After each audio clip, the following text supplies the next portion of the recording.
আমি মোবাইলে কথা বলতেছি।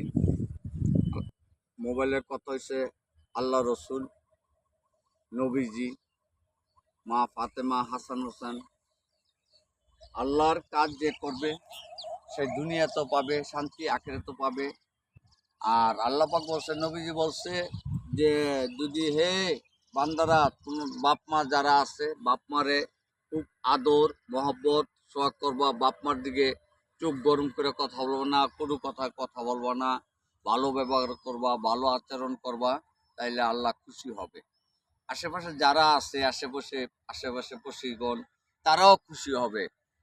আল্লাহ পাক বলছে, এমন এমন কথা বলছে যে বাপ মার যে এমন একটা জিনিস, বাপ মা এমন একটা জিনিস বলার বাইরে। বাপ মারে সবাই সেবা যত্ন করবেন, দুনিয়াতেও শান্তি পাবেন, মইরা গেল শান্তি পাবেন। আল্লাহ পাক এটা দিবে। আল্লাহ সব কিছুর মালিক, সারা জাহানের মালিক। উনি ছাড়া কেউ কোথাও যাইতে পারবে না। আসসালামু আলাইকুম। আল্লাহ হাফেজ।